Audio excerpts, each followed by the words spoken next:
Hello everyone, welcome to the Knowledge Care. दोस्तों, the Knowledge Care में आप सभी का हार्दिक स्वागत है। और इस एपिसोड में हम चर्चा करेंगे इंडियन पॉलिटी की, जो कि आपका महेश वर्णवाल एनसीईआरटी सार संग्रह से लिया गया है। और हमारा जो मेन उद्देश्य है इस वीडियो के पीछे, वो आपका 26 दिसंबर को जो बिहार दरोगा का एग्ज़ाम है, उसी के मद्देनज़र एनसीईआरटी सार संग्रह के जितने भी टॉपिक हैं उनको सारे कवर कराए जाएंगे। तो चलिए शुरू करते हैं। इस वीडियो में हम भारतीय राज्य व्यवस्था यानी इंडियन पॉलिटी का डिस्कशन करेंगे। पहला प्रश्न है कि रेगुलेटिंग एक्ट 1773 द्वारा सर्वोच्च न्यायालय की स्थापना कहाँ की गई थी। तो रेगुलेटिंग एक्ट पहला जो आया था 1773 में आया था। इसके द्वारा सुप्रीम कोर्ट की स्थापना कलकत्ता में की गई थी 1774 में।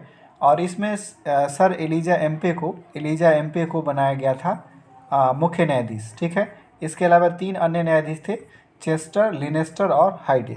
ठीक है। अगला प्रश्न है, भारतीयों को भारत के प्रशासन में भाग लेने का अधिकार किस अधिनियम के द्वारा प्राप्त हुआ। तो भारतीयों को जो है प्रशासन में भाग लेने का अधिकार चार्टर एक्ट 1833 के द्वारा हुआ। और इसी चार्टर के द्वारा जो है ईस्ट इंडिया कंपनी का एकाधिकार पूर्ण रूप से समाप्त कर दिया गया था। आंशिक रूप से समाप्त किया गया चार्टर एक्ट 1813 के द्वारा, जिसमें चाय और चीन के साथ व्यापार छोड़ दिया गया। 1813 के चार्टर एक्ट के द्वारा ईसाई मिशनरियों को भारत में आने की आज़ादी दे दी गई। और दूसरी बात कि शिक्षा पर 1 लाख का बजट रखा गया था खर्च करने के लिए उसी चार्टर एक्ट से। अगला प्रश्न है, भारतीय विधान परिषद को बजट पर बहस करने की शक्ति किस अधिनियम के द्वारा मिला। तो भारतीय विधान परिषद को बजट पर बहस करने की जो मंजूरी मिली वो भारत परिषद अधिनियम 1892 के द्वारा मिला। केंद्रीय विधानमंडल सबसे पहले किस अधिनियम द्वारा द्विसदनीय बनाया गया। तो केंद्रीय विधानमंडल जो है वो सबसे पहले द्विसदनीय बनाया गया 1919 के भारत शासन अधिनियम द्वारा। इसमें प्रांत पे द्वैध शासन लागू किया गया। वहीं 1935 का जो अधिनियम आया था उसमें प्रांत का द्वैध शासन को समाप्त करके केंद्र में द्वैध शासन की स्थापना की गई थी। ठीक है। अगला प्रश्न है, भारत के राष्ट्रपति को अध्यादेश निर्गत करने की शक्ति मूलतः किस अधिनियम से प्रेरित है। तो वो है भारत शासन अधिनियम 1935 से प्रेरित है, जिसमें भारत के राष्ट्रपति को अध्यादेश जारी करने की शक्ति है। वर्तमान में आर्टिकल 213 के द्वारा आर्टिकल 123 के द्वारा 123 के द्वारा राष्ट्रपति जो है अध्यादेश जारी करते हैं। और अध्यादेश जारी करने का मेन उद्देश्य होता है कि अगर सदन नहीं चल रहा है और राष्ट्रपति को यह लगे कि आवश्यक है किसी कानून को पास कराना, तब वो ऑर्डिनेंस ला सकते हैं। अगला प्रश्न है, अखिल भारतीय संघ स्थापित करने का प्रावधान किस अधिनियम के द्वारा आया था। तो अखिल भारतीय संघ की स्थापना का जो प्रावधान है वो भारतीय शासन अधिनियम 1935 के द्वारा लाया गया। भारतीय शासन अधिनियम 1935 बहुत बड़ा एक अधिनियम था।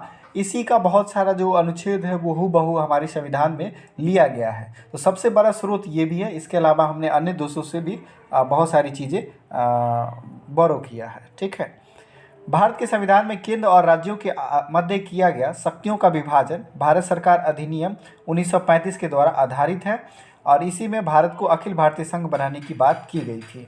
इसके अलावा म्यांमार को अलग कर दिया गया था। ठीक है। अगला प्रश्न, एक निर्वाचित संविधान सभा द्वारा भारत के संविधान का निर्माण करने का प्रस्ताव किसके द्वारा लाया गया। तो एक निर्वाचित संविधान सभा द्वारा भारत के संविधान निर्माण का प्रस्ताव जो है वो क्रिप्स मिशन के द्वारा लाया गया, जो कि 1942 में आया था। और इसकी अध्यक्षता कर रहे थे स्टैफोर्ड क्रिप्स। ठीक है। तो क्रिप्स मिशन ने प्रस्ताव लाया था कि निर्वाचित संविधान सभा के द्वारा भारत के संविधान का निर्माण होगा। हालांकि सबसे पहले अगर पूछा जाए तो सबसे पहला मानवेंद्र नाथ राय MN राय ने संविधान सभा के द्वारा संविधान निर्माण की बात कही थी, जिसको धीरे धीरे सभी लोगों ने रिपीट किया और उसी को दोहराया। अगला प्रश्न है, भारतीय संविधान सभा का गठन किसके अंतर्गत किया गया था। तो कैबिनेट मिशन की सिफारिश पर 1946 में कैबिनेट मिशन आया था, उसके सिफारिश पर भारत की संविधान सभा का गठन किया गया। और यह जो है प्रत्येक 10 लाख की आबादी पर एक सदस्य का निर्वाचन किया गया। हालांकि यह प्रत्यक्ष रूप से नहीं था, परोक्ष रूप से था। इस बात पर विवाद भी है कि जो संविधान सभा के मेंबर थे वो डायरेक्ट वयस्क मताधिकार के आधार पर नहीं चुने गए थे। अगला प्रश्न है, भारतीय संविधान का निर्माण करने वाली संविधान सभा के सदस्यों का चुनाव किसके द्वारा किया गया था। तो विभिन्न प्रांतों की विधानसभाओं के द्वारा वो चुनकर आए थे। ठीक है, परोक्ष रूप से। भारत का संवैधानिक विकास का अगर ऑर्डर देखें तो इसमें देख सकते हैं, सबसे पहले आया था 1773 का रेगुलेटिंग एक्ट, उसके बाद आया पिट्स इंडिया एक्ट 1784 में, बीच में एक्ट ऑफ सेटलमेंट भी आया 1781 में, उसके बाद चार्टर एक्ट आया 1793 में, फिर 1813 का चार्टर एक्ट आया, फिर 1833 का चार्टर एक्ट आया, और उसके बाद आया 1853 का चार्टर एक्ट। तो चार आपके चार्टर एक्ट आ गए। उसके बाद जैसे ही 1857 की क्रांति हुई, उसके बाद जो है भारत का जो शासन है वो ब्रिटिश क्राउन के हाथ में सीधे चला गया। ईस्ट इंडिया कंपनी का कंट्रोल समाप्त करके और दे दिया गया ब्रिटिश क्राउन के हाथ में, और भारत का जो गवर्नर जनरल का पद था उसको उसका नाम बदलकर वाइसराय कर दिया गया। ठीक है, और उस समय जो थे लॉर्ड कैनिंग थे, पहले वाइसराय बने। उसके बाद भारत शासन अधिनियम आया 1858 का, 1861 का, 1892 का, 1909 का जिसे मार्ले मिंटो सुधार कहा जाता है, 1919 का जिसे मोंटेग्यू चेम्सफोर्ड सुधार कहा जाता है, और 1935 का भारत शासन अधिनियम, और अंतिम में आया भारतीय स्वतंत्रता अधिनियम। ठीक है, चलिए आगे देखते हैं। केंद्र में द्वैध शासन व्यवस्था कब लागू की गई थी? तो केंद्र में द्वैध शासन व्यवस्था जो है वो भारत शासन अधिनियम 1935 के द्वारा लाया गया था। वही प्रांतों में द्वैध शासन की बात करें तो वो 1919 के एक्ट के द्वारा लाया गया था, जिसे मोंटेग्यू चेम्सफोर्ड सुधार भी कहा जाता है। अगला प्रश्न है, ब्रिटिश भारत में किस अधिनियम में संघीय शासन का प्रावधान किया गया था? तो संघीय शासन का प्रावधान जो है भारत शासन अधिनियम 1935 के द्वारा किया गया। इसी के द्वारा अखिल भारतीय संघ के निर्माण की बात कही गई थी। अब 1946 में जो अंतरिम सरकार बना उसमें जो मंत्रिमंडल हैं वो किनके किनके हाथ में, कौन सा मंत्रालय था, इसको देखते हैं। तो जवाहरलाल नेहरू के हाथ में राष्ट्रमंडल संबंधी तथा विदेशी मामले थे। सरदार वल्लभ भाई पटेल के हाथ में गृह सूचना और प्रशासन था। डॉक्टर राजेंद्र प्रसाद को खाद्य और कृषि मंत्री बनाया गया था। वहीं उद्योग और नागरिक आपूर्ति मंत्री जॉन मथाई को बनाया गया था। श्रम मंत्री जो है जगजीवन राम को बनाया गया था। ठीक है, अब देखिए, जब तक आप श्रम नहीं करेंगे यानी मेहनत नहीं करेंगे तो जीवन में आप जीवनचर्या नहीं चलेगा। इस तरह से जोड़ सकते हैं कि श्रम मंत्रालय जो जगजीवन राम के समय हाथ में था। जगजीवन बाबू सबसे लंबे समय तक एज ए पार्लियामेंटियर रहे हैं। और रक्षा के मामले में बलदेव सिंह, सरदार बलदेव सिंह थे। जी हाँ, बल का प्रयोग होता है, किसी को सुरक्षित करने के लिए बल दिखाना पड़ता है। वित्त के मामले में लियाकत अली खान थे, वित्त मामले देखते थे। वहीं सी राजगोपालाचारी के हाथ में शिक्षा और कला था। ये अंतरिम सरकार का गठन किया गया था, हालांकि बाद में इसको भंग कर दिया गया मुस्लिम लीग के विरोध पर। भारत शासन अधिनियम 1919 की समीक्षा के लिए 1927 में साइमन कमीशन का गठन किया गया था, और साइमन कमीशन 3 फरवरी 1928 को भारत आया था। साइमन कमीशन के आने पर बहुत सारा विरोध हुआ था। साइमन गो बैक का नारा लगाया गया था, और इसी में लाहौर में लाला लाजपत राय पर लाठियाँ चली, जिसके बाद उनका देहांत भी हो गया था। और उन्होंने कहा था कि मेरे शरीर पर पड़ी गई एक एक लाठी जो है अंग्रेज़ों के लिए क्या होगी, उनके वापस होने की, यानी कि ताबूत की कील साबित होगी। ठीक है, अगला प्रश्न है, भारतीय संविधान सभा की पहली बैठक कब हुई थी? तो भारतीय संविधान सभा की पहली बैठक 9 दिसंबर 1946 को हुई थी, और इस दिन जो है सच्चिदानंद सिन्हा को अस्थायी अध्यक्ष चुन लिया गया था।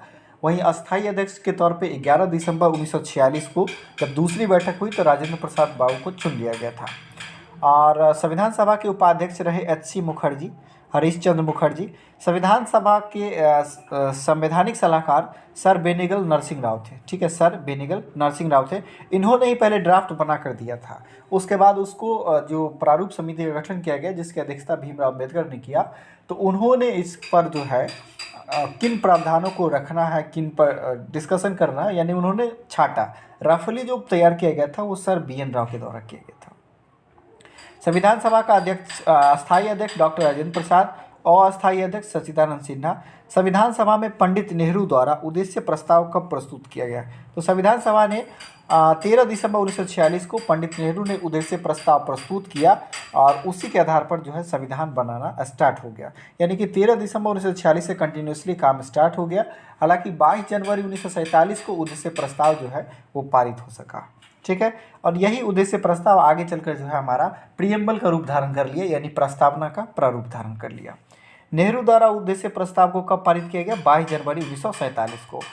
26 नवंबर 1949 को भारतीय संविधान सभा के द्वारा क्या किया गया? संविधान सभा को अंगीकृत, अधिनियमित और अपरिमित करते हैं। ये आप जब प्रस्तावना पढ़ेंगे तो उसमें देखेंगे कि 26 नवंबर 1949 ईस्वी मिति मार्च से शुक्ल सप्तमी संवत 2006 विक्रमी को एतद द्वारा इस संविधान को अंगीकृत, अधिनियमित और आत्मर्पित करते हैं। हाल ही में 26 नवंबर को हमने संविधान दिवस भी मनाया है, कॉन्स्टिट्यूशन डे। यह 2015 से मोदी की सरकार ने इसको मनाने का जो सिलसिला है उसको शुरुआत किया है। आगे है, जनगण मन को भारत के राष्ट्रीय गान के रूप में कब अपनाया गया? तो जनगण मन जो है 24 जनवरी 1950 को इसको राष्ट्रगान के रूप में अपनाया गया जनगण मन को। और राष्ट्रीय ध्वज को 22 जुलाई 1947 को संविधान सभा ने ही इसको अपना लिया था। वही राष्ट्रीय चिन्ह जो है आपका नेशनल एम्बलम, उसको 26 जनवरी 1950 को अपनाया गया। और 28 जनवरी 1950 को जो है आपका सुप्रीम कोर्ट, जो कि नई दिल्ली में स्थित है, वो स्थापित किया गया 28 जनवरी 1950 को। ठीक है, आगे बढ़ते हैं। संविधान सभा की सलाहकार समिति के अध्यक्ष कौन थे? तो एडवाइजरी कमेटी के अध्यक्ष थे सरदार वल्लभ भाई पटेल। इसके अलावा इनके हाथ में जो महत्वपूर्ण जिम्मेदारी थी वो मौलिक अधिकार से लेकर था। ठीक है, मौलिक अधिकार हमारे संविधान का बहुत बड़ा अंग है और बहुत ही महत्वपूर्ण अंग है। संविधान सभा की झंडा समिति के अध्यक्ष कौन थे? तो झंडा समिति के अध्यक्ष थे डॉक्टर राजेंद्र प्रसाद। हालांकि JB कृपलानी का भी नाम आता है। तदर्थ समिति अगर पूछा जाए तो उसमें राजेंद्र प्रसाद है, लेकिन डायरेक्ट प्रश्न आए तो उसमें JB कृपलानी का नाम शामिल है।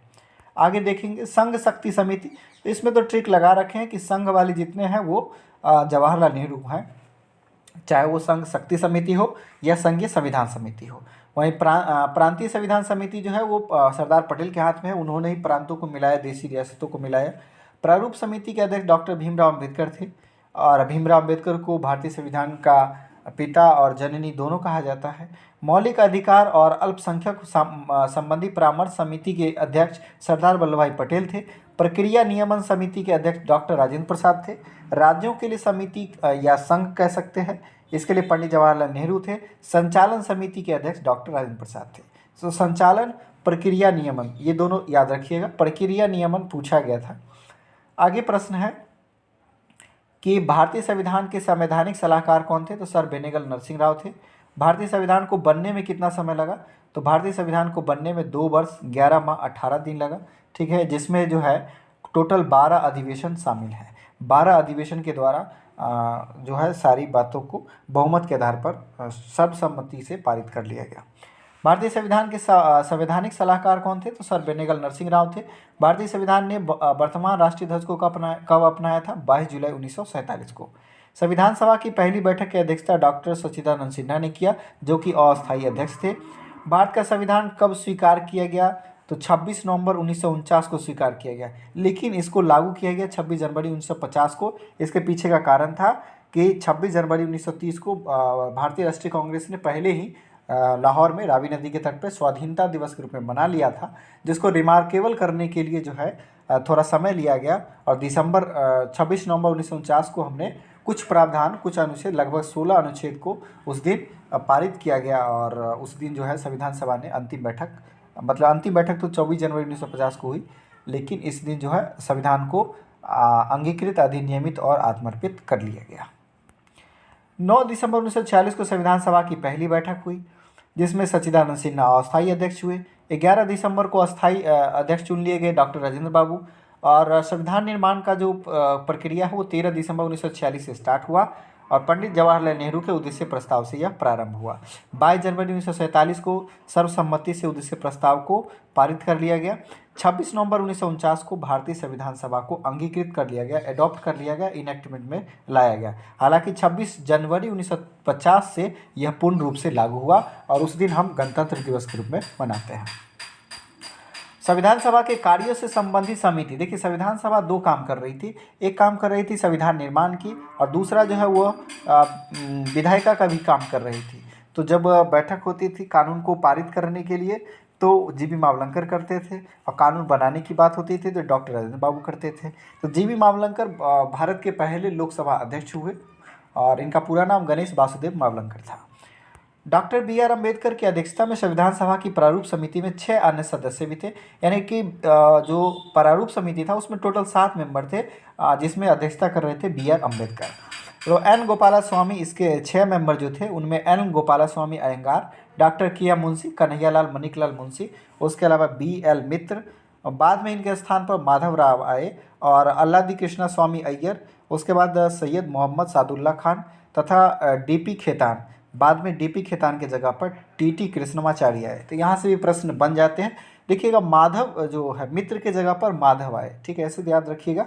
बाकी तो आपको के एम मुंशी, अल्लादी कृष्ण स्वामी अय्यर, एन गोपाला स्वामी अयंगार और सैयद मोहम्मद सादुल्ला। तो माधव की जगह मित्र के जगह पर माधव आए, ठीक है, मित्र की जगह पर माधव आए और खेतान की जगह पर टीटी कृष्णमाचारी आए। आगे बढ़ते हैं। संविधान सभा ने डॉक्टर बी आर अम्बेडकर की अध्यक्षता में प्रारूप समिति का गठन कब किया था? 29 अगस्त 1947 को। 29 अगस्त 1947 को प्रारूप समिति का गठन किया गया था। डॉक्टर बी आर अम्बेडकर का संविधान सभा में निर्वाचन कहाँ से हुआ था? तो बम्बई प्रेसिडेंसी से हुआ था। हालांकि इसमें कंट्राडिक्शन है, उनका चुनाव पहले कलकत्ता प्रेसिडेंसी से हुआ था। हालांकि जब भारत का विभाजन हुआ तो वो जो हिस्सा है वो पाकिस्तान के हिस्से में चला गया था। इस वजह से ये संविधान सभा में नहीं आ सके, तो फिर इनके लिए बम्बई की सीट खाली करवाई गई और इनको बम्बई प्रेसिडेंसी से संविधान सभा में भेजा गया था। भारत की जो संविधान है वो मूलतः 2 भाषाओं में लिखी गई है, हिंदी और अंग्रेजी में लिखा गया है, और सभी सदस्यों ने इन दोनों प्रतियों पर हस्ताक्षर भी किए हैं। लास्टली 284 मेंबर जो हैं वो जब आखिरी बैठक हुई थी 24 जनवरी को, तो उस दिन जो है सभी मेंबर ने इस पर हस्ताक्षर किए थे। भारत की जो संविधान है वो पूर्णतः हस्तलिखित है, यानी हाथ से लिखी गई है। इसको प्रिंट नहीं किया गया है, इस पर प्रिंटिंग वगैरह नहीं है, टेक्स्ट नहीं है, टाइपिंग नहीं है। ये प्रेम बिहारी नारायण रायजादा के द्वारा उन्होंने खुद हाथ से लिखा है और उन्होंने इसके बदले कोई पैसा नहीं लिया था। इसके बदले उन्होंने एक शर्त रखी थी कि हर एक पेज पर उनका अपना नाम होगा और आखिरी पेज पर उन्होंने अपने दादाजी का नाम दर्शाने की बात की थी, जिसको संविधान सभा ने कबूल कर लिया। और यह जो है इंग्लिश में पूरी तरह से इटैलिक लेटर में लिखा गया है। संविधान को सजाने का काम जो है वो नंदलाल बोस ने किया है और वहीं प्रस्तावना को जो है वो राम नारायण सिन्हा ने उसको सजाया है। भारतीय संविधान में मौलिक कर्तव्य जो है उसका विचार रूस से लिया गया है। मौलिक कर्तव्य भारत के संविधान में नहीं था, उसे जोड़ा गया है। यह भारत के मूल संविधान में मौलिक कर्तव्य नहीं था। इसको 42वें संविधान संशोधन 1976 के द्वारा जोड़ा गया, सरदार स्वर्ण सिंह समिति के सिफारिश पर। भारतीय संविधान में राज्य के नीति निर्देशक तत्व डीपीएसपी जो है वो आयरलैंड से लिया गया है और यह आपका आर्टिकल अनुच्छेद जो है 36 से 51 में है और इसके लिए जो भाग है वो है भाग 4। तो ये जो आपका डीपीएसपी है वो आयरलैंड से लिया गया है जो कि भाग 4 में है।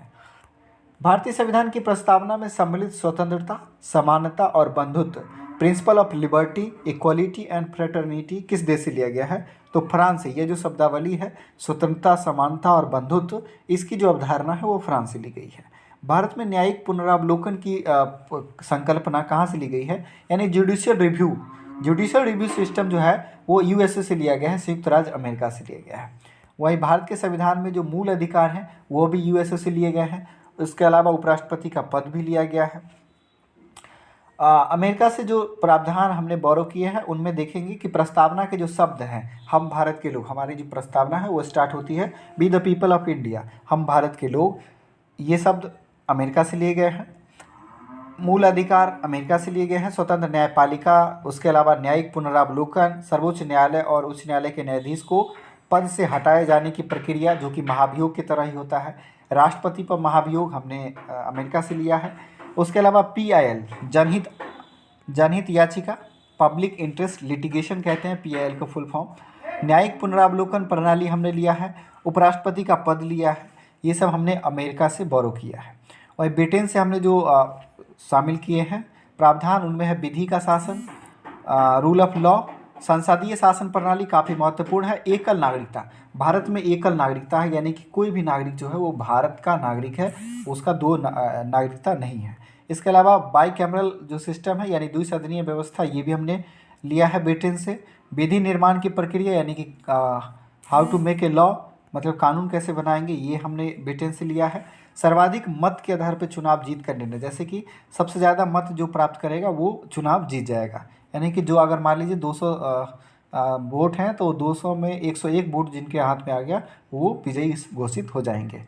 विधायिका के में अध्यक्ष पद की भूमिका, वहीं संसदीय विशेषाधिकार, ये भी हमने ब्रिटेन से लिया है। वहीं संविधान संशोधन की प्रक्रिया और राज्यसभा के सदस्यों का निर्वाचन, ये पिछली बार दरोगा के एग्जाम में पूछा भी गया था कि राज्यसभा के सदस्यों का निर्वाचन की प्रक्रिया कहाँ से ली गई है। देखिए अब जो है कुछ परंपरागत से हटकर जो बार बार रिपीट नहीं हो रहे वैसे प्रश्न पूछे जाते हैं। इसमें राज्यसभा के सदस्यों का निर्वाचन जो है वो दक्षिण अफ्रीका से लिया गया है। वहीं कनाडा से बात करें तो कनाडा से हमारा जो है संघीय व्यवस्था जो है कनाडा से लिया गया है। केंद्र और राज्य के बीच जो संबंध है वो भी कनाडा से लिया गया है। केंद्र द्वारा राज्यों में राज्यपाल की नियुक्ति होगी, यह भी कनाडा से लिया गया है। उच्चतम न्यायालय का परामर्शी न्याय निर्णय, देखिए उच्चतम न्यायालय जो है वो परामर्शी जो है न्याय कर सकता है और राष्ट्रपति को भी अधिकार है कि वह परामर्श ले सकता है, लेकिन वह माने या ना माने इसके लिए उसे बाध्य नहीं किया गया है। वहीं ऑस्ट्रेलिया से बात करें तो ऑस्ट्रेलिया से हमने समवर्ती सूची लिया है। व्यापार वाणिज्य समागम की स्वतंत्रता लिया है। संसद के दोनों सदनों की संयुक्त बैठक जो कि आर्टिकल 108 में है, ये हमने लिया है ऑस्ट्रेलिया से। आयरलैंड से हमने डीपीएसपी लिया है। राष्ट्रपति के निर्वाचन की पद्धति लिया है। राज्यसभा में सदस्यों का नामांकन लिया है। फ्रांस से हमने गणतांत्रिक व्यवस्था लिया है। स्वतंत्रता, समानता और बंधुत्व का सिद्धांत लिया है। रूस से हमने लिया है मूल कर्तव्य। उसके अलावा प्रस्तावना में सामाजिक, आर्थिक और राजनीतिक न्याय, 3 प्रकार के न्याय की चर्चा है हमारे प्रस्तावना में। और उसके अलावा प्रस्तावना में 2 बार भारत शब्द का प्रयोग किया गया है। और आप में प्रस्तावना में 5 प्रकार की स्वतंत्रता की बात की गई है, जिसमें आपका हो गया सामाजिक, आर्थिक, राजनीतिक, ये तो न्याय हो गया। इसमें जो स्वतंत्रता है उसमें है विचार, अभिव्यक्ति, विश्वास, धर्म और उपासना। ठीक है, 5 प्रकार की स्वतंत्रता की बात की गई है। अगर प्रस्तावना की अवधारणा को ही भारत अगर सही ढंग से लागू कर ले तो सारी बातें क्लियर हो जाएगी।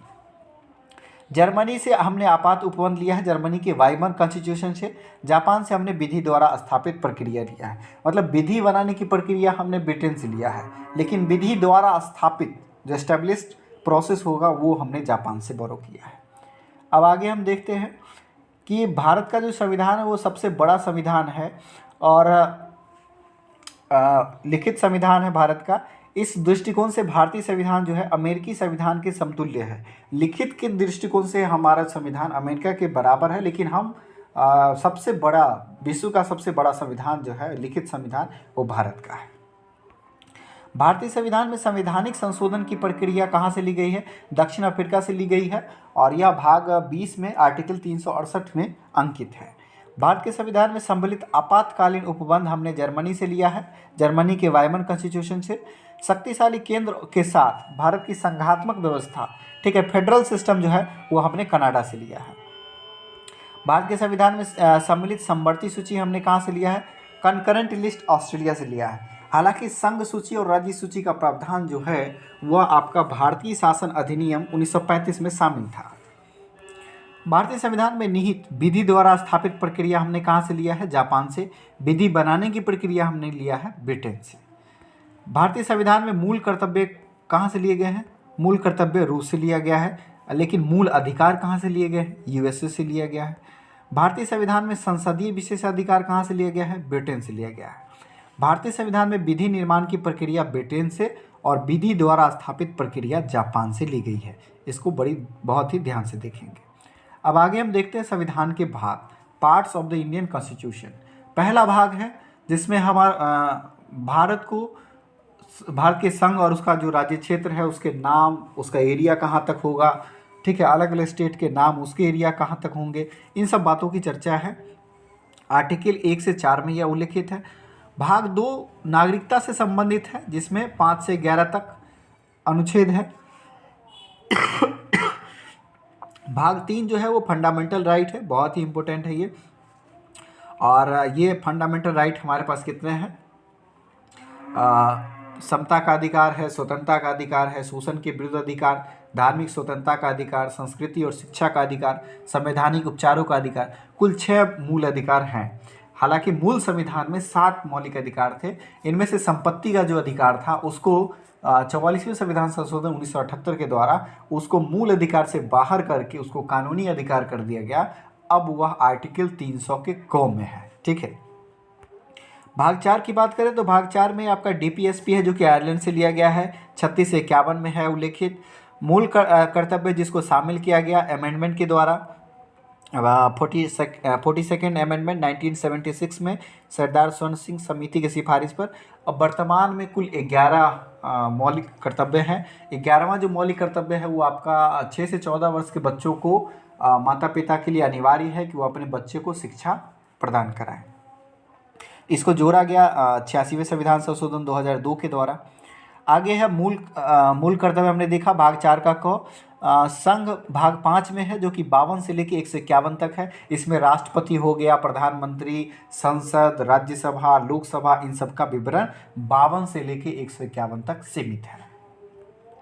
फिर हम बात करेंगे राज्य जो है वो भाग 6 में है। यहाँ 152 से 237 तक यह उल्लेखित है। भाग 7 को मिटा दिया गया। भाग 7 को 7वें संविधान संशोधन के द्वारा इसको मिटा दिया गया। और भाग 7 में था क्या? भाग 7 में राज्यों को कैटेगराइज किया गया था। राज्य के 3 प्रकार किए गए थे, ठीक है, उसको मिटा दिया गया।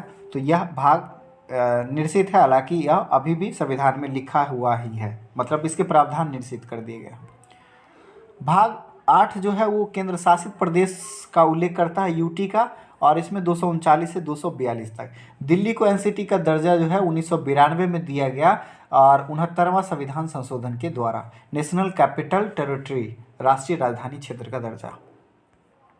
आगे है भाग 9 में है आपका पंचायत। यह काफ़ी महत्वपूर्ण है। भाग 9 में पंचायती राज की उल्लेख है और इसमें 243 क से लेकर 243 मूर्धन 9 तक विवरण है। भाग 9 के क में नगर पालिका है। आप जानते हैं कि 73वें संविधान संशोधन के द्वारा पंचायती राज को, वहीं 74वें संविधान संशोधन के द्वारा नगर पालिका को जो है इसको जोड़ा गया, इसको संवैधानिक दर्जा दिया गया, ठीक है। उसके अलावा जो है आपका सहकारी समिति जो है इसको 2003 में आई थिंक 91वां या 92वां संविधान संशोधन, नहीं दूसरा 91वां संविधान संशोधन के द्वारा इसको जोड़ा गया। तो 243 क से मूर्धन्य 9 तक पंचायती राज है। 243 तो से लेके य 6 तक आपका जो है नगर पालिका है। 243 यज से लेके यन तक सहकारी समिति है 9 के ख में, भाग 9 के ख में। अब आइए भाग 10 में क्या है। भाग 10 में SC ST क्षेत्र के बारे में चर्चा है और जिसमें 244 और 244 क है। भाग 11 में क्या है। भाग 11 में है संघ और राज्यों के बीच संबंध। इसको आप ऐसे याद रख सकते हैं, एक कदम संघ का और एक कदम राज्य का, यानी कि भाग 11 में संघ और राज्य के बीच रिलेशन है, उनके बीच व्यापार होगा। जैसे अभी GST है वो आपका जो है स्टेट GST लगता है, फिर सेंट्रल GST लगता है और फाइनली वह इंटीग्रेटेड GST बन जाता है, ठीक है। तो ये सारे प्रावधान जो है वो 245 से 263 तक है। भाग 12 की बात करें तो भाग 12 में वित्त, संपत्ति, संविदाएं और वाद। ज़्यादा मोटा तौर से ध्यान रखिएगा, फाइनेंस जो सिस्टम है यानी कि वित्त का जो निर्णय है वो 264 से 300 के क में है। अब 300 के क होने का रीज़न क्या है, कानूनी अधिकार जो है वो 300 के क में आ गया है। संपत्ति का जो अधिकार है वो कानूनी अधिकार बन गया है 300 के क में, जो कि पहले मूल अधिकार हुआ करता था। भाग 13 की बात करें तो भाग 13 में व्यापार वाणिज्य की बात है कि भारत के राज्य के क्षेत्र के भीतर व्यापार वाणिज्य कैसे होगा, या 301 से 307 तक है। भाग 14 में आपका जो services under the union and states, यानी इसके अंदर जो UPSC है, BPSC है, JPSC है, यानी जितने भी संघ लोक सेवाएं आयोग हैं उनके बारे में विवरण है। 308 से लेकर 323 तक आर्टिकल में उल्लेखित है भाग 14 में। भाग 14 का क है, ये ट्रिब्यूनल से रिलेटेड है। अब अक्सर ट्रिब्यूनल्स बनाए जाते हैं, जैसे नदी जल विवाद वगैरह हो गया, इन सब के लिए होता है। अगला है भाग 15, निर्वाचन से संबंधित है। यह 324 से 329 क तक है। भाग 16 में कुछ वर्गों के संबंध में विशेष उपबंध बनाए जाते हैं। हालांकि समता के अधिकार में इस बात का उल्लेख किया गया है कि किसी के साथ भी भेदभाव नहीं होगा, चाहे वो जाति के आधार पर। आर्टिकल 15 में है आपका कि जाति, धर्म, लिंग, वेशभूषा, इन सब के आधार पर हम भेदभाव नहीं करेंगे। लेकिन कुछ ऐसे जातियां हैं जो कि पिछड़ी हुई है, चाहे वो आर्थिक रूप से हो या सामाजिक रूप से हो, उनको उनके उत्थान के लिए एक विशेष वर्गों के लिए जो है विशेष उपबंध लाया गया है भाग 16 के तहत। और यहाँ पर 330 से लेकर 342 तक आर्टिकल उल्लेखित है। जिसमें आप देखेंगे कि 331 के तहत जो है राष्ट्रपति महोदय 2 एंग्लो इंडियन को लोकसभा में भेजते हैं और राज्यपाल महोदय जो है 333 आर्टिकल के तहत 1 एंग्लो इंडियन को भेज सकते हैं। तो ये हो गया विशेष प्रावधान। उसके अलावा SC/ST को आरक्षित सीटें मिलेंगी, ठीक है। उसके अलावा OBC को क्या सीटें मिलेगी या उनको जो आरक्षण मिलेगा, ठीक है। इन सब बातों का उल्लेख जो है भाग 16 में 330 से 342 तक आर्टिकल में उल्लेखित है। भाग 17 की बात करें तो भाग 17 में राजभाषा है, मोस्ट इंपोर्टेंट। भाग 17 में राजभाषा है जो कि 343 से 351 तक है। मूल संविधान में भाषा कितने थे? मात्र 14 थे। 8 भाषाओं को 3 अलग अलग अमेंडमेंट के द्वारा जोड़ा गया। एक 21वां अमेंडमेंट हुआ 1967 में, जिसके द्वारा सिंधी भाषा को जोड़ा गया, 15वां भाषा हो गया। उसके बाद 3 भाषा को 71वें संविधान संशोधन के द्वारा जोड़ा गया, ठीक है। 71वें संविधान संशोधन के द्वारा इसको जोड़ा गया 1992 में। तो इसमें क्या किया गया? मणिपुरी, कोंकणी, नेपाली को जोड़ा गया। फिर 92वां संविधान संशोधन 2003 में अटल बिहारी वाजपेयी के समय हुआ, जिसके समय में बोडमास, डोंगरी, मैथिली और संथाली को जोड़ा गया, 4 भाषा को जोड़ा गया। ध्यान रखिएगा इंग्लिश जो है वो राजभाषा में शामिल नहीं है। अगला है हिंदी जो है वो भारत की राजभाषा है, ठीक है। ये भारत की राष्ट्रभाषा नहीं है, ध्यान रखिएगा, ऑफिशियल लैंग्वेज। भाग 17 में हमने देखा राजभाषा। भाग 18 में आपात उपबंध है। जानते हैं आप कि 3 प्रकार के आपात लग सकते हैं, चाहे वो राष्ट्रीय आपात हो या राष्ट्रपति शासन और वित्तीय आपात। वित्तीय आपात अब तक एक बार भी नहीं लगा है, राष्ट्रपति शासन 3 बार लग चुका है। राष्ट्रपति शासन 352 में, राष्ट्रीय आपात 352 में, राष्ट्रपति शासन 356 में और वित्तीय आपात 360 में उल्लेखित है। भाग 19 है प्रकीर्णन से रिलेटेड है, मिसलेनियस है ये, 361 से 367। भाग 20 मोस्ट इम्पोर्टेंट, संविधान का संशोधन 368 जो हमने दक्षिण अफ्रीका से लिया है। भाग 21 में अस्थायी, संक्रमणकालीन और विशेष उपबंध 369 से 372। इसी में आपका धारा 370 शामिल था, जिसको हटा दिया गया और 31 अक्टूबर 2019 से लद्दाख और जम्मू कश्मीर 2 यूनियन टेरिटरी बना दिए गए, जिसमें जम्मू कश्मीर के हाथ में जो है लेजिस्लेटिव असेंबली है, यानी उसके पास विधानसभा है। तो अब 3 विधानसभा वाले केंद्र शासित प्रदेश हो गए। वो हो गया आपका पांडिचेरी, दूसरा हो गया दिल्ली और तीसरा आपका जम्मू कश्मीर। अगला प्रश्न है, अगला भाग है आपका 22 नंबर, भाग 22, जिसमें संक्षिप्त नाम, प्रारंभ, हिंदी में प्राधिकृत पाठ और निरसन यानी कि इंडेक्स वगैरह की बात जो है वो लास्ट में है, 393 से 395। भारतीय संविधान के भाग 11 का अध्याय 1 संघ और राज्य के बीच लेजिस्लेटिव रिलेशन को दर्शाता है। भाग 11 में हमने देखा था कि संघ और राज्यों के बीच संबंध है और संघीय व्यवस्था जो है, फेडरल सिस्टम है, ये हमने कनाडा से लिया है, ठीक है। और यह जो है भारत संविधान में भाग, अगर भाग की बात की जाए तो 11 है, आर्टिकल की बात की जाए तो वो 245 से 263 तक उल्लेखित है।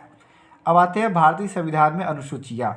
मूल संविधान में, भारतीय संविधान में केवल 8 अनुसूचियाँ थी, जिनमें 4 अब वर्तमान में 12 अनुसूचियाँ हैं। तो 4 अनुसूचियों को अलग अलग अमेंडमेंट के द्वारा जोड़ा गया, ठीक है। पहले अमेंडमेंट के द्वारा, फर्स्ट अमेंडमेंट जो है 1951 में हुआ था, उसके द्वारा 9वां आपका अनुसूची, 9वीं अनुसूची जोड़ा गया था। उसके बाद 10वीं अनुसूची जो है वो 52वें संविधान संशोधन 1985 के द्वारा, जो कि दल बदल निरोधक कानून से रिलेटेड है, उसको जोड़ा गया। फिर 73वें संविधान संशोधन के द्वारा जो है पंचायती राज को जोड़ा गया, 11वां अनुसूची, और 12वीं अनुसूची में नगर पालिका से संबंधित विवरण है। भारतीय संघ में नए राज्य के गठन का प्रावधान जो है वह जो है वो किस अनुसूची में है? पहली अनुसूची में है। नए राज्य के गठन का प्रावधान पहली अनुसूची में है। भारतीय संविधान की प्रथम अनुसूची राज्य के नाम तथा उसके राज्य क्षेत्र का विवरण देती है। फर्स्ट अनुसूची से राज्य के नाम और उसके राज्य क्षेत्र का विवरण मिलता है। भारतीय संविधान में 9वीं अनुसूची को कब जोड़ा गया? पहले संविधान संशोधन के द्वारा ही इसको जोड़ा गया था। भारत के संविधान के किस अनुसूची में विभिन्न राज्यों में अनुसूचित क्षेत्रों के प्रशासन और नियंत्रण, जो शेड्यूल्ड ट्राइब्स हैं, जो अनुसूचित जनजातियां हैं, उनके क्षेत्र को आरक्षित किया गया है 5वीं अनुसूची के द्वारा। 5वीं अनुसूची के द्वारा सरकारों द्वारा शुल्क और कर लगाने का अधिकार 7वीं अनुसूची में है। 7वीं अनुसूची में केंद्र और राज्यों के बीच करों का बंटवारा किस तरह से होगा, जो सेंट्रल जीएसटी और स्टेट जीएसटी की हमने बात कही वो इसमें शामिल है 7वीं अनुसूची में। पहली अनुसूची में राज्य के नाम है, राज्य क्षेत्र का विवरण है। दूसरी अनुसूची में जो है वो राष्ट्रपति, जो भी संवैधानिक पद पर बैठे हुए पदाधिकारी हैं उनके वेतन की चर्चा है। तीसरी अनुसूची में जो है वो आपका उनके द्वारा जो शपथ लिया जाएगा उसका प्रारूप है, फॉर्मेट है, ठीक है। और चौथे अनुसूची में आपका जो है कि राज्यसभा के सीटों का बंटवारा है। राज्यसभा में मैक्सिमम 250 मेंबर हो सकते हैं, तो उनके सीटों का बंटवारा जो है वो अनुसूची 4 में है। अनुसूची 5 में SC/ST के प्रशासन क्षेत्र की चर्चा है। अनुसूची 6 में जो है 4 राज्य ऐसे हैं जिनको विशेष तौर पे उसमें शामिल किया गया है प्रशासन के क्षेत्र के लिए। 7वीं अनुसूची में हमने देखा कि इसमें क्या है, टैक्स लगाने का शुल्क सरकार के द्वारा जो अधिकार है वो है। केंद्र और राज्य के बीच कर का बंटवारा कह सकते हैं। 8वीं अनुसूची में आपका राजभाषा है। 9वीं अनुसूची में आपका जो है वो क्या है, भूमि सुधार से संबंधित प्रावधान है, ठीक है। 10वीं अनुसूची में पंचायती राज। 10वीं अनुसूची में आपका दल बदल कानून है, दल बदल निरोधक कानून, जो कि 1985 में लाया गया था। 91वें संविधान संशोधन अधिनियम 2003 के द्वारा इसमें संशोधन किया गया और इसे दल बदल विरोधी कानून, एंटी डिफेक्शन लॉ भी कहा जाता है। अंग्रेजी जो कि भारत में बोली जाने वाली एक प्रमुख भाषा है, लेकिन इसे संविधान की 8वीं अनुसूची में शामिल नहीं किया गया। मैंने पहले भी बताया आपको कि अंग्रेजी जो है वो 8वीं अनुसूची में शामिल भाषा में शामिल नहीं है। राजभाषा कितने भाग में है, भाग 17 में है। आर्टिकल की बात की जाए तो 343 से 351 तक है। एक बार फिर से रिवाइज कर लेते हैं। पहली अनुसूची में क्या है, पहली अनुसूची में संघ, राज्य और क्षेत्र हैं, उनके नाम है और सीमा है। दूसरी अनुसूची में राष्ट्रपति, राज्यपाल, लोकसभा, राज्यसभा, इन सब के अध्यक्ष, उपाध्यक्ष, सभापति, जितने भी संवैधानिक पद हैं उनका वेतन, भत्ता, पेंशन, इन सब की चर्चा है। तीसरी अनुसूची में संवैधानिक पद पर बैठने वाले पदाधिकारियों का शपथ क्या होगा, ओथ और एफर्मेशन है, प्रारूप है। चौथी अनुसूची में संघ, राज्य और संघ राज्य क्षेत्र के लिए राज्यसभा के सीटों का आवंटन या बंटवारा कह सकते हैं। 5वीं अनुसूची में SC/ST के प्रशासन क्षेत्र की चर्चा है। 6ठी अनुसूची में 4 विशेष राज्य हैं जिनके जनजातीय क्षेत्र से संबंधित उपबंध बनाए गए हैं, जिसमें आपका असम, मेघालय, मिजोरम और त्रिपुरा शामिल है। असम, मेघालय, मिजोरम, ध्यान रखिएगा मणिपुर इसमें नहीं है। असम, मेघालय, मिजोरम और त्रिपुरा। 7वीं अनुसूची में संघ सूची, राज्य सूची और संवर्ती सूची, 3 प्रकार की सूची का उल्लेख है। यानी कि केंद्र सरकार, राज्य सरकार, यूनियन टेरिटरी वगैरह किस प्रकार से टैक्स लगाएंगे, किस प्रकार से किस पर वो कर लगाएंगे, किसकी वो वसूली करेंगे, ये सब 7वीं अनुसूची में उल्लेखित है। 8वीं अनुसूची में आपका 22 भाषाओं की सूची है, संविधान द्वारा मान्यता प्राप्त है। 9वीं अनुसूची में आपका भूमि सुधार से संबंधित मामले हैं। 10वीं अनुसूची में दल बदल के आधार पर कानून है, जिसको एंटी डिफेक्शन लॉ कहा गया 91st अमेंडमेंट के द्वारा, जो कि 2003 में लाया गया था। 11वीं अनुसूची के द्वारा पंचायतों की शक्तियां और उत्तरदायित्व निर्धारित किए गए हैं। वहीं 12वीं अनुसूची के द्वारा नगर पालिका की शक्ति दी गई है। 8वीं अनुसूची में सिंधी भाषा को कब जोड़ा गया था, 21वें संविधान संशोधन 1967 के द्वारा। वहीं 71वां संविधान संशोधन हुआ, उसके द्वारा जोड़ा गया था मणिपुरी, कोंकणी और नेपाली को। और 92वां संविधान संशोधन 2003 में हुआ, जिसके द्वारा 4 भाषा बोडो, डोंगरी, मैथिली और संथाली को जोड़ा गया। अब आते हैं भारतीय संविधान की विशेषता की बात करते हैं। संविधान में हमारे राष्ट्र का उल्लेख क्या है। भारत को कहा गया India, that is Bharat. Bharat और इंडिया 2 ही नामों से जाना जाता है। भारतीय संविधान में 2 ही शब्दावली का प्रयोग किया गया है, या तो भारत नहीं तो इंडिया। भारतीय संविधान में किस प्रकार की शासन प्रणाली है, संसात्मक प्रणाली है, और ये संसात्मक प्रणाली हमने ब्रिटेन से लिया है। संसात्मक शासन व्यवस्था में विधायिका का कार्यपालिका पर नियंत्रण होता है। अध्यक्षात्मक शासन प्रणाली क्या होता है, इसमें एकल कार्यपालिका होते हैं। अध्यक्षात्मक शासन जहाँ पर जैसे राष्ट्रपति का शासन जो होता है वो अध्यक्षात्मक शासन प्रणाली कहलाता है। भारत की संसदीय शासन प्रणाली एवं ब्रिटेन की संसदीय प्रणाली के बीच का अंतर क्या है।